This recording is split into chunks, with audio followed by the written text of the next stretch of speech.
diffused and bizarre.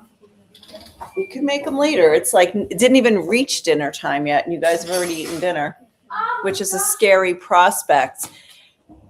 Hey, everybody, welcome to the light of day here in Jerusalem with this very bizarre aura going on. Raya, look at this aura. What is happening? It's I can't tell if it's the dust storm or if my it's your setting. It's a blurred background blur. My setting has a blurred background. I know, but I can't. But aside from that, aside from the setting with the blurred background, why even I look blurry, or is it my eyes? So funny. Anyway, I know like most of you guys are probably like, what are you doing on now? This is like 3.5 hours before I normally start. But the truth is, this will be the second night in a row that I will not be able to do a live at night. And then I had somebody texting me saying, what, you don't do lives anymore? Even though it's only been like one day. And this would have been the second. But I was like, oh, yeah, Dad, sure. I'll do a live now just for you before we go out. Because actually, well, the truth is there is a lot of news as usual. That's not news. That there's a lot of news. There's always news. There's crazy news. But, you know, as usual, say hi, chime in, excuse the dust storm in the background, and tell me where you're watching from. I can tell you the dust here that, you know, it's blurry. Yes, there's a blur effect on my screen that I cannot get off for the life of me. But that haze back there is not cloud haze. It's dust. We have a dust storm from North Africa. Like, I don't, you know, it's like came from North Africa is what they're telling us. And so there's this craziness, and I have my windows open, which means tomorrow everything's going to be like fine dust everywhere. So we also had really hot weather, so hot that they canceled one of the routes, the full marathon, as part of the Jerusalem Marathon. They had three tracks. They had the 10K, the half marathon, and the full marathon. And they canceled the full marathon because of the weather conditions. Because here it's like 80 degrees. I think it went up to 80 today, and it's hot, but also because of the dust that is coming in. So it's not like they put out health warnings, like not good to be outside, to breathe, to do sports, etc. Seriously, I feel like it's more than the dust. I feel like my computer screen, my camera, I feel like it's blurred. But anyway, forget that. Now that we're done talking about the weather, I do want you guys to know that for the first time in a really long time, we do not have fighting in the Middle East. We actually have, there's a guy who actually said how long it was. Let me see if I can find him quick enough. But there are ceasefires all around, and we have no fighting in the Middle East. Oh my gosh. That's so funny. I can't believe I just wrote that. I can't believe I just wrote fighting instead of what I was supposed to write. Hilarious.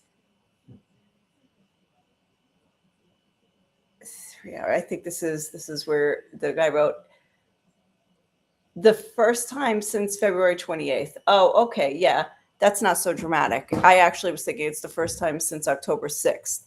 But in any case, I just want to say hi to Carol and hi to Roman and Barbara, who are watching the dust storm behind me. Yes, that's it's a beautiful sight.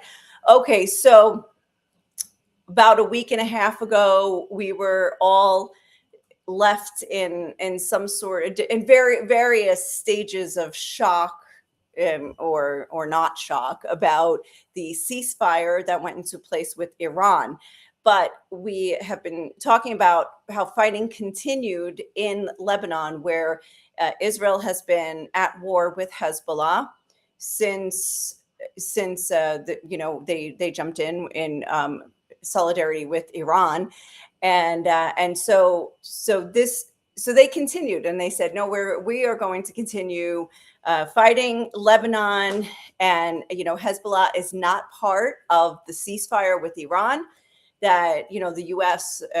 Brokered there, and anyway, they said, no, we're going to continue. So nobody said too much at first, but in the last couple days, there have been a lot of developments on the Lebanese front. Now, within the first couple hours of the ceasefire with Iran, Israel launched a major military operation against Hezbollah targets.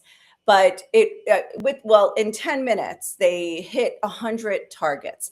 But there were 300 people killed. Again, I still do not know the breakdown, can't find the breakdown of who, how many civilians versus how many Hezbollah. So that is kind of what that's how that part of the fighting started. Now, Israel was out of Iran, the US was out of Iran, Iran was holding its fire, but Hezbollah and Israel went at it. They did not stop, and it has continued up until midnight last night. The ceasefire was declared at midnight, and at midnight, up until midnight, the Israeli military was continuing its operations, and Hezbollah was firing. Felt like kind of like, here's what we've got left. Yalla, let's get it out. And there were a lot of alerts during the evening hours. I think they even got one off as far south as Haifa and Israel.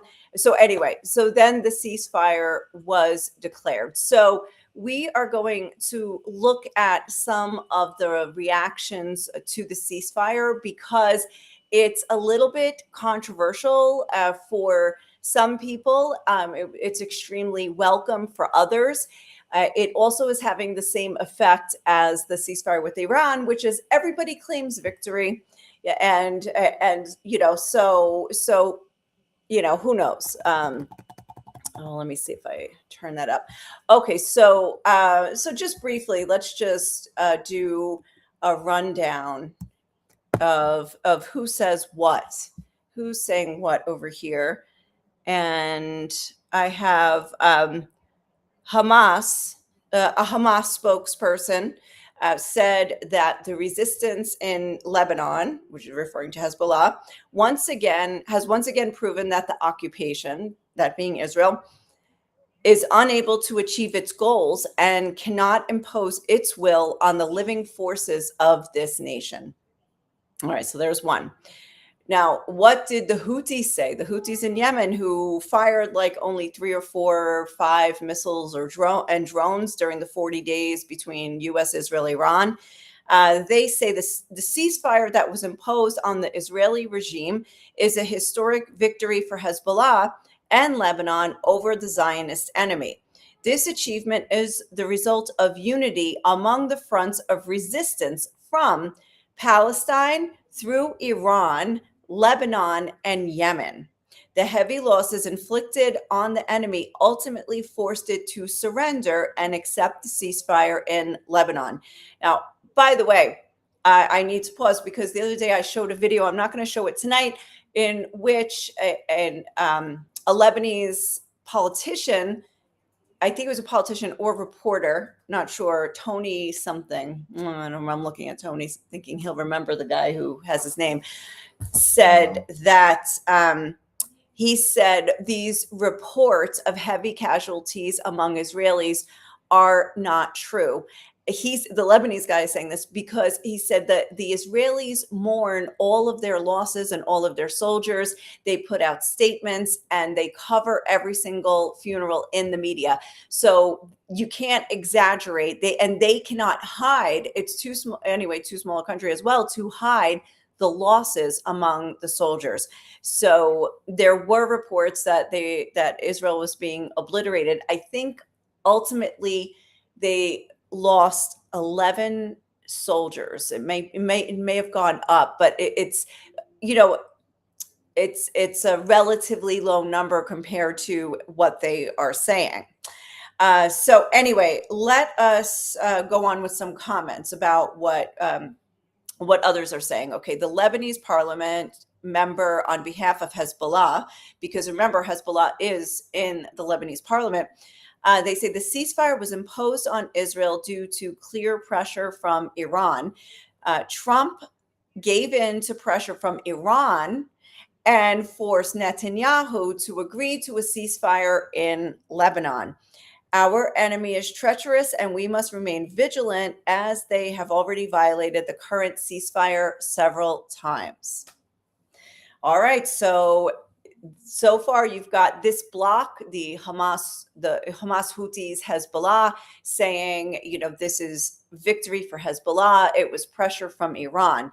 Now, we're going to get to who else possibly could have pressured anybody for this to happen. Okay, a prominent Lebanese journalist affiliated with Hezbollah sums up the ceasefire, saying the war is over and it will be difficult to renew it after 10 days. It's true that the pressure from the heads of settlements in northern Israel is high, but they can be calmed with economic incentives and meetings with the army leadership. Now we should rejoice. We survived a very tough war and we won. One can philosophize about the meaning of victory, and those who hate us will mock this narrative, but we won. Our very standing is a victory. Our survival is a victory, and our remaining alive on this land while still holding on to our ideological outlook, that is a victory. And then he goes on to say that what happened in Lebanon was not ordinary. It was more brutal, more aggressive, and then they talked about also, he talks about Bint Jabal, which is a town that Israel was like in the process of taking over or conquering. It's in southern Lebanon, and actually I don't even know where that stood by the end of it, by the end of the fighting. Okay, so now let's go to the West a little bit. President Trump. Oh, hi, Mike. By the way, I just saw Mike join. I'm just jumped back on, and Evan is watching as well. Evan, good to see you. Okay, President Trump. President Trump says, I hope Hezbollah acts nicely and well during this important period of time. It will be an, all caps, great moment for them if they do. No more killing. Must finally have peace. Thank you for your attention to this matter. So there is Trump talking about this. All right, I heard that Hezbollah lost 500 fighters in this. I don't know if that's true, but Hezbollah put out an announcement after the ceasefire was declared, saying we carried out 2,184 attacks over 45 days, an average of 49 operations per day. We reached up to 160 kilometers inside Israeli territory.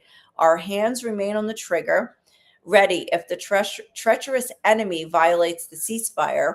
Our fighters will continue on their path until their last breath.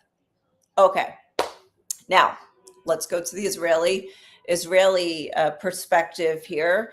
The defense minister, Israel Katz, said the IDF holds and will continue to hold all the places it has cleared and occupied. The ground maneuver into Lebanon and the attack on Hezbollah throughout Lebanon have achieved many achievements, but are not yet complete. The goal we defined, disarming Hezbollah by military or diplomatic means, was and remains the goal of the campaign to which we are committed. And now significant political leverage has also been created with the direct involvement of the U.S. president and commitment to this goal while applying pressure on the Lebanese government. We are inside Lebanon in the midst of a war against Hezbollah. with a freeze and a ceasefire for 10 days. The IDF holds and will continue to hold the grounds that it has cleared and occupied. Okay. Now, Israel says over 1,700 terrorists were eliminated, more than twice as many in the Second Lebanon War. And a security zone was created, held by the IDF, reaching 10 kilometers from the border to the anti tank line and extending from the west by the sea to the Hermon. That's the mountain, to the Hermon area in the east, in order to remove threats of invasion and protect against direct fire at the settlements. All right, now in the beginning of the war, Israel immediately called on the for the evacuation of all of the south, like methodically, like from the border up a little bit north in Lebanon, and it's something like 2 million people. No, sorry, 1 million people have been evacuated or not in their homes now. Last night, once the ceasefire was declared, both Israel and the Lebanese army said, don't go back to your homes just yet. But there were traffic jams to get back to their homes. So I don't know where that stands right now. Oh, well, let's also just say Hezbollah. Okay, and a Hezbollah statement. I just wanted to go back to a Hezbollah statement. I forgot I had this open. Any ceasefire must be comprehensive across all Lebanese territory and must not allow the Israeli enemy any freedom of movement. The Israeli occupation on our land grants Lebanon and its people the right to resist it, and this matter will be determined based on how developments unfold. Of course, now that would totally complicate the ceasefire, but what developments is Hezbollah talking about in this case? Earlier this week, in perhaps one of the most historic diplomatic shifts that we've seen in the region since the Abraham Accords, was that Israel and its neighbor Lebanon held direct talks for the first time in 43 years. Now, this is extremely significant because the two countries do not have diplomatic relations. They are countries that are technically at war. There is, a no-go border. You cannot go from one country to the other. Hezbollah has been entrenched in southern Lebanon, and so Israel frequently goes to war with Lebanon, but it's with Hezbollah. The Lebanese people aren't exactly Zionists, they're not looking for necessarily they don't necessarily love Israel, so the fact that the ambassadors of the two nations sat down together in Washington was a huge milestone. Now, since then, things have actually progressed even more, because President Trump said that he expects to host Prime Minister Netanyahu from Israel and President Joseph Aoun from Lebanon in Washington within the next couple of days. So once that happens, I will, I'll be online for that. I don't have a date yet, and I don't know if there is a date, but that will obviously take it up several levels. Because once you have to look at diplomacy as depending on which level of minister comes to the country, shows like the relations. Like, for instance, when I covered an event where the deputy foreign minister of Armenia came to Israel, it wasn't the prime minister and it wasn't the foreign minister, it was the deputy foreign minister. So that was just like, you could see like they're not at full ties, but there is like there's rapprochement or something like that. And for this, it's actually like this went really fast to go from zero or in the past, there have been like, they had talks on a maritime border a couple of years ago, and that was conducted through the, what do you call it? It was conducted through the U.S. Like they didn't talk directly; they conducted the talks, and so the fact that they went at this point from the ambassadors to the heads of state, the top heads of state, in just a week, less than a week by the time. Well, now it's less than a week, but it'll be about a week or just over when they actually meet. That is hugely significant, and it marks big progress there. So, what does that mean, though? Because the fact that so this is probably what added to the pressure on Israel to stop the ceasefire. Now, I don't believe that Israel probably wanted to stop the fighting with Hezbollah. And I will, especially this particular government. And by the way, hi to Cindy Lou. Oh, and you're on a holiday. That's awesome. Oh, I totally forgot. Tony's like, put the comments on your screen. I can't interrupt you when you're talking. You can. No, Give me a signal. And even another one. Yay, Lovella from Kansas, USA. Guys, thank you for joining. Where are you on holiday, Cindy? Oh, okay. From Skeneddles, New York. Wow. Never heard of that. What a name. What a name for a city in New York. Okay. Oh my gosh. And Pauline Plummer, my Ruth. How are you? How are you? Boy, do I miss you. Oh, wow. I'm getting a lot of comments now. Dottie, so good to see you. This is awesome.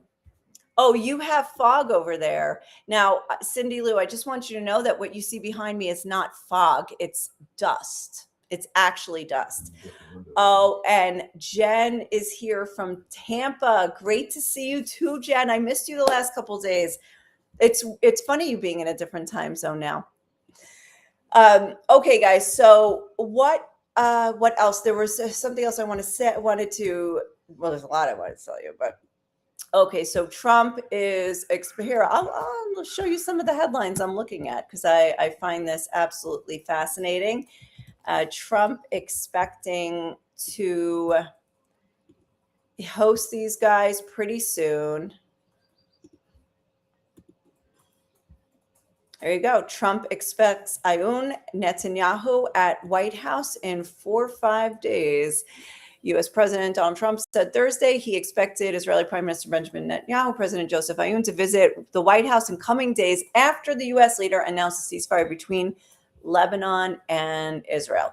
As of 2 hours from now, we will have a ceasefire with Israel and Lebanon, and that would be great. And they'll be meeting, probably coming to the White House over the next 4 to 5 days. And the president added he is certainly open to visiting Lebanon at the right time. So things are, this will be Trump's, what does he like to say? That it's his 4th war, 5th war, 9th war, 11th war. Is he up to 20 wars yet?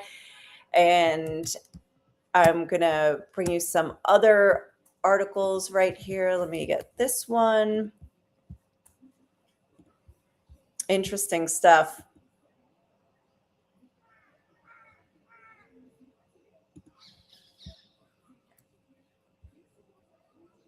Oh, it's not showing up yet. It's taking its time. All right. I'm going to read it to you. I hope I'm on, but my internet is like really slow. I don't know why it's not showing up. Okay.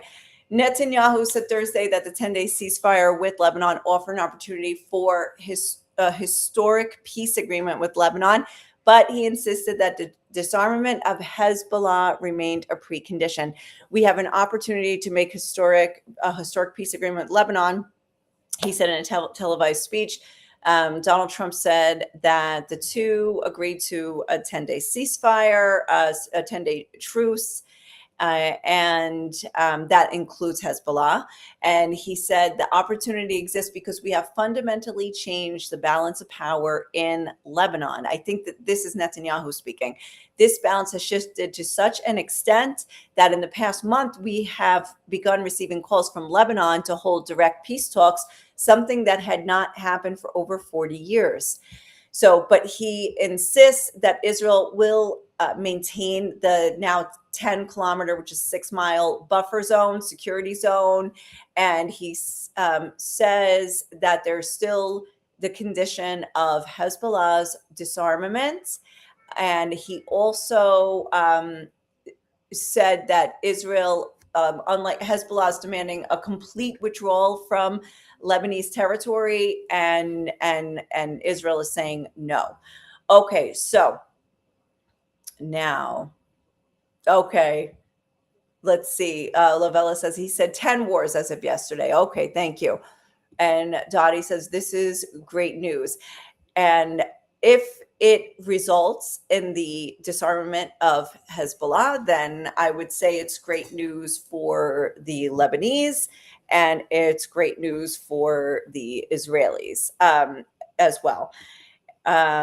Oh, and then hold on. Jerry says, will that truce hold, or is it just a hudna? Well, things are, I don't know how to answer that, because when it's all different now. Wow, I'm getting chased by the sun. It's all different now with Trump involved. So whereas a lot of ceasefires in the past have been very temporary, I do see that with Trump just doesn't it's not like Trump comes and just puts pressure. He's also probably adding economic incentives everywhere. So when there's economic incentives coming into play, then I think it kind of gives more power to the ceasefires. Okay, now there's more I want to tell you. I'm just looking. It's like I don't really have notes. I have scattered things all over the place. So let's see. Yes, here it is. Let me see if I can open this and show you guys, because here is how Israelis are reacting. By the way, do any of them want to come with us? Like go to the old city? No, well, Lucas has a gym. Okay, we're going to the old city this evening. That's why I'm doing this now, because I don't know what it'll be like. I don't know what time I'll be back. Okay, the opposition, which is like the Israeli parliament opposition, and the northern mayors decry imposed ceasefires as Lebanon truce declared. The residents of northern Israel reacted with anger and dismay on Thursday following U.S. President Donald Trump's announcement of an Israeli ceasefire with Hezbollah in Lebanon, while opposition lawmakers berated Netanyahu for capitulating to the Americans and allowing a truce to be imposed on Israel. Ministers in Netanyahu's cabinet also fumed during a hastily convened phone call arranged by the prime minister to discuss the matter, claiming they heard about the ceasefire for the first time from Trump's announcement, and questioned how it was declared without their approval. So this is like everybody against Netanyahu. His own cabinet is mad that how do we know from Trump and not from you? How do we know? And then the opposition, of course, is an opportunity to go after. Okay, never mind. An opportunity to go after, what do you call it? Netanyahu, of course, for their political gain, but also, and I think the most important is the people of the North, because let's read about the people of the North. I've done a few stories. I never finished my video. I'm going to upload it anyway, but I have a video of when I went north, and it's kind of anticlimactic because there was not even a single siren. But meanwhile, they get, as Hezbollah calculated, 49 a day at least, and I had 0. And anyway, so municipal leaders in northern Israel, which has faced relentless Hezbollah missiles and rockets since the terror group started firing at Israel on March 2nd, have expressed outrage and betrayal. Moshe Davidovich, who serves as the head of the Forum of the Front Line, charged that agreements are signed in Washington but paid in blood in destroyed homes and in dismantled communities.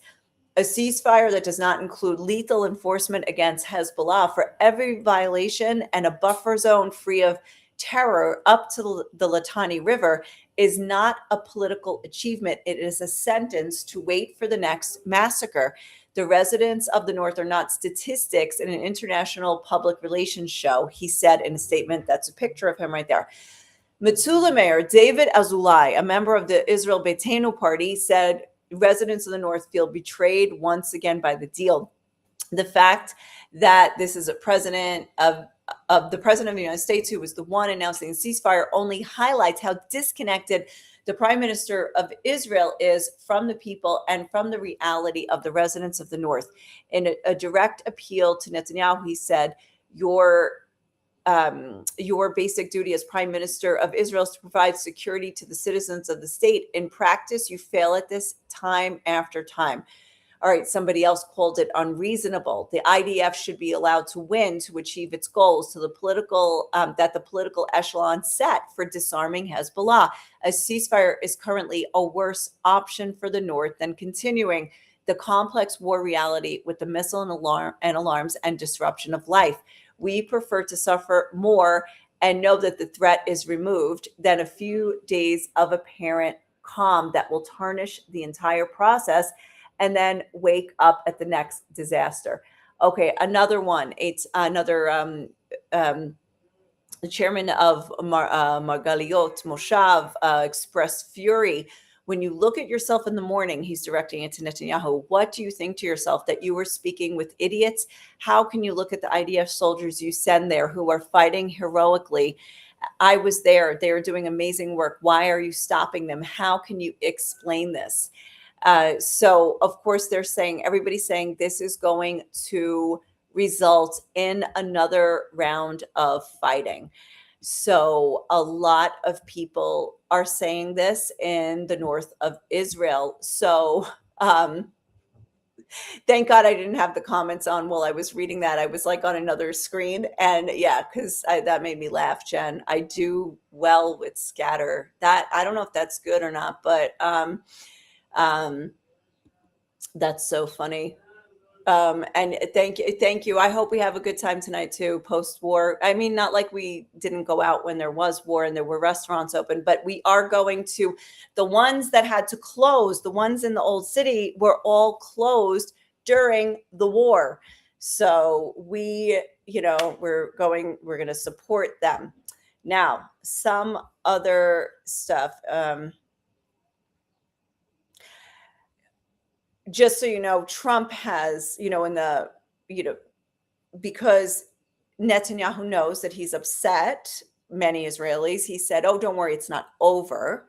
It's not over. But then Trump put out another statement with the word prohibited in all caps. Israel is prohibited from bombing Lebanon. So you've got that. Okay, so some other headlines now. Iran has, no, wait, I want to finish Hezbollah. I have about 10 minutes, guys. 10, and I got a hard stop, 10 minutes. So remind me to tell you about the Strait of Hormuz, okay?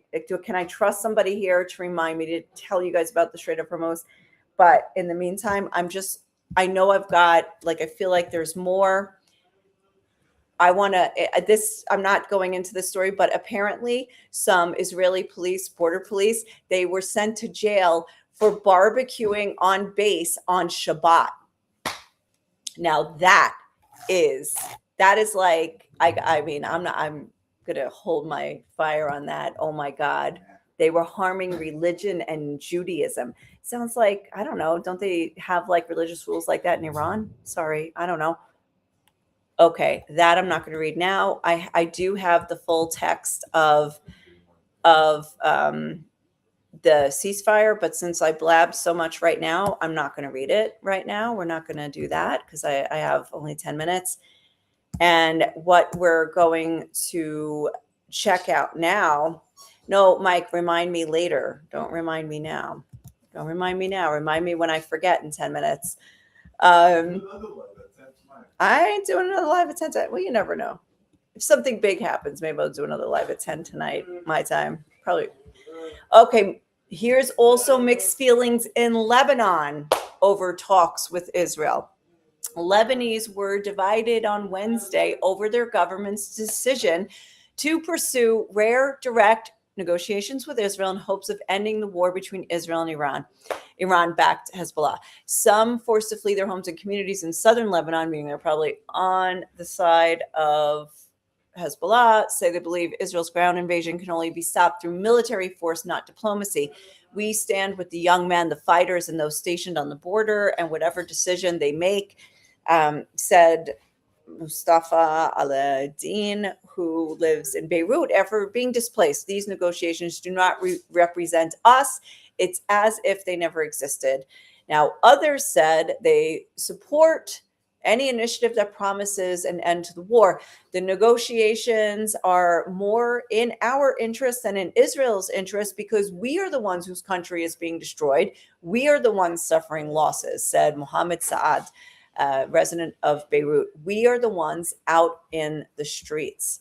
All right. And there's plenty more where that came from, I think, just in terms of, I don't have more right now. And I didn't, we'll be back tomorrow or whatever, and we'll go through them all. I'll probably have more videos and things to show you. But today I just, I have less content like that. But I am pretty sure that we will find more sentiment. We've been talking about how, look, the Lebanese are more and more showing their dissatisfaction and their frustration with Hezbollah's presence in their country, saying it's destroying their country.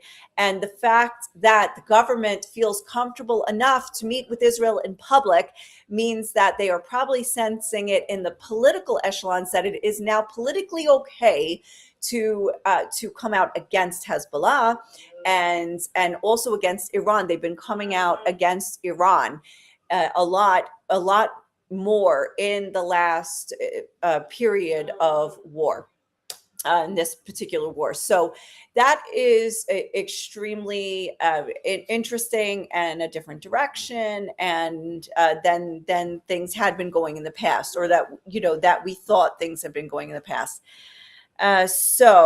Okay.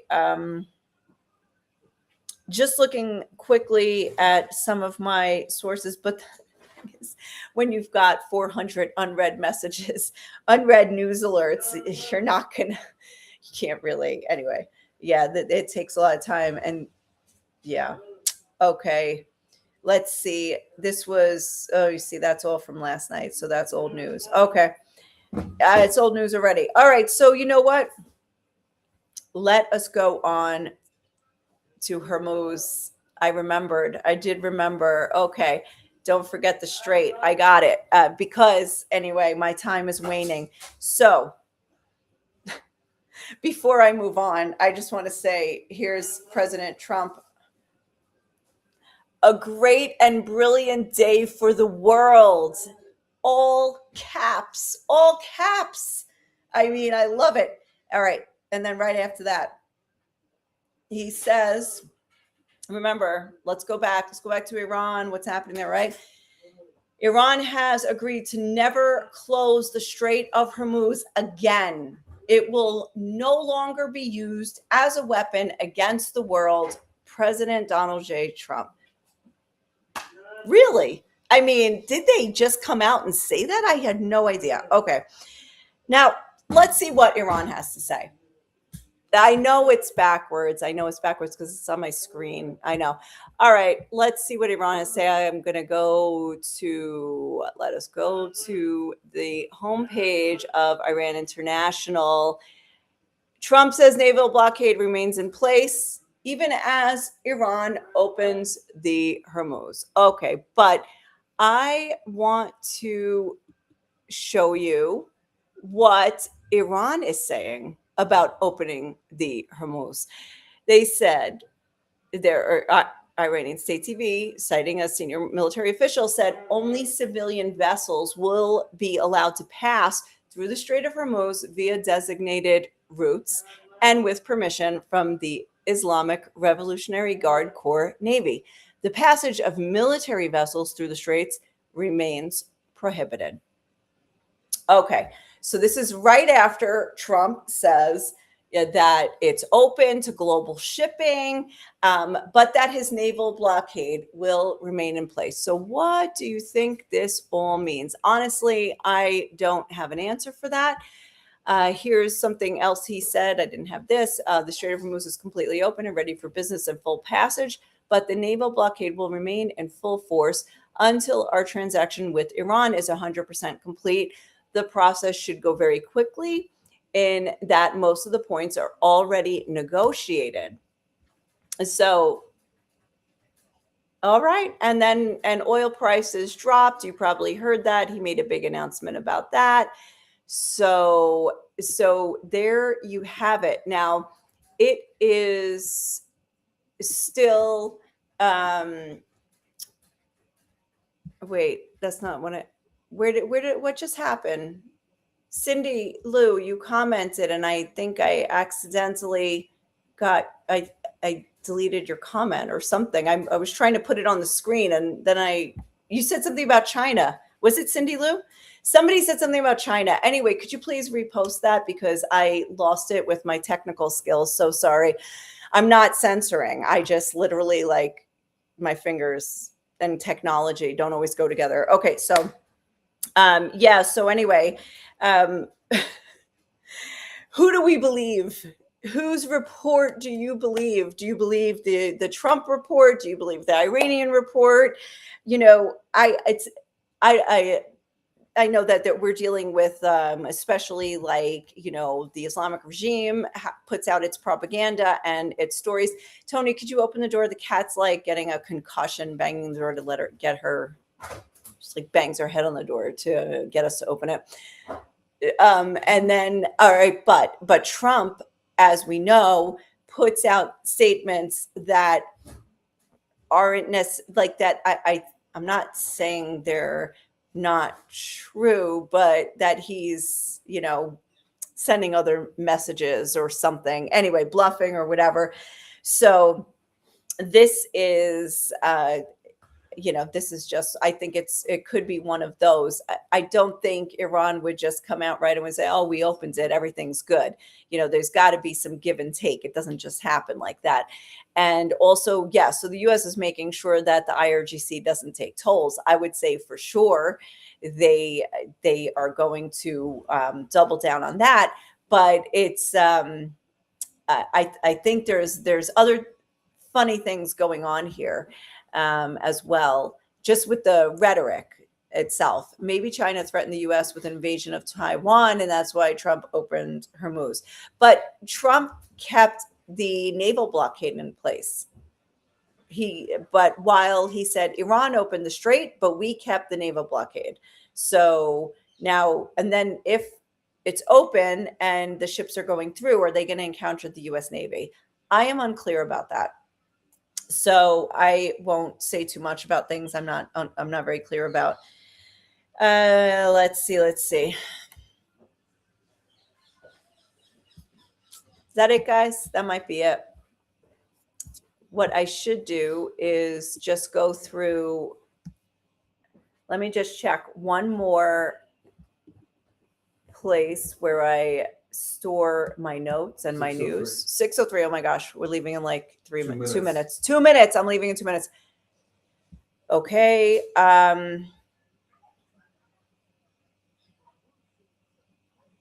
Okay.